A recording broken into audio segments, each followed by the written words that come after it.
Dans son roman Les pauvres gens, Fiodor Dostoïevski se demande à travers le discours de son personnage, Makar Alexeyevitch Dievouchkine, pourquoi les bonnes âmes mènent toujours une vie malheureuse et sont en proie à l'abandon.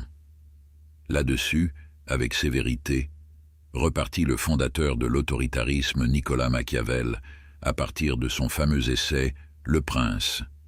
Seraient dignes de chagrin et d'affliction tous ceux qui veulent faire preuve de gentillesse, car ils ne verront pas le bien dans ceux qui les entourent. Quant à l'idole de la littérature réaliste, Tolstoï, il dit « Soyez des bonnes âmes, mais ne dites à personne que vous l'êtes ».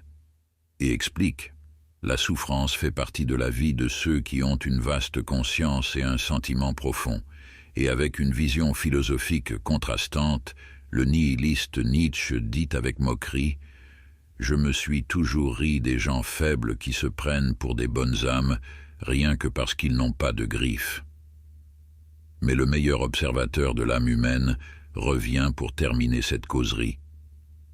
Sachez, messieurs, que les bonnes âmes, qui ont les bonnes intentions à l'égard d'autrui, sont toujours les gagnants de la vie, quelle que soit leur perte.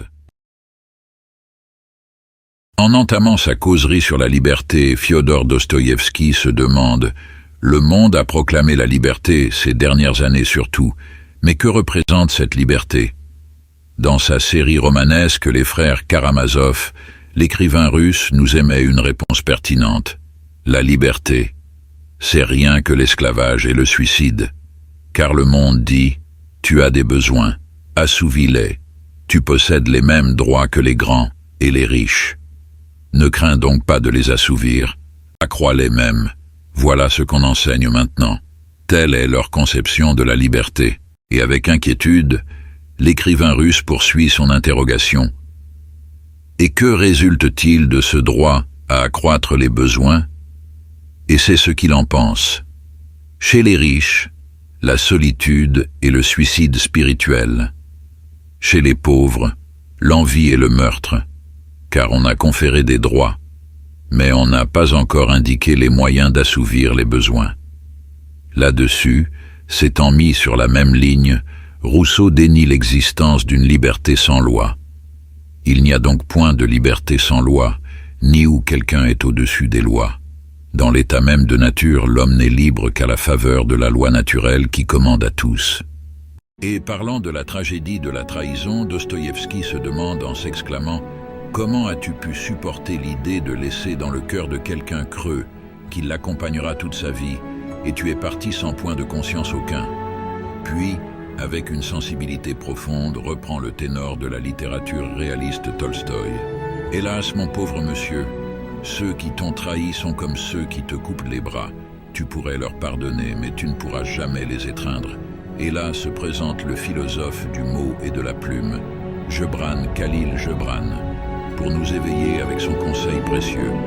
N'exagérez en votre amour, ne montrez pas plus d'intérêt qu'il ne faut, plus de manque qu'il ne se doit, car après toute exagération, une dure gifle de trahison. » Alors que le parrain de l'inspiration et de la pensée, Khalid Toufik, qui décortique la psychologie de la trahison, déclare avec une sombre distraction « Tel un enfant qui a accouru à sa maman dans l'espoir qu'elle le prenne entre ses bras, mais qui reçoit une gifle pour arrêter de pleurer, c'est cela donc la trahison. » Néanmoins, le pionnier de l'analyse de l'âme, Dostoïevski, revient pour clore cette causerie en clamant tristement « Ils m'ont tout pris, mes chers messieurs, et je leur ai donné le reste moi-même. »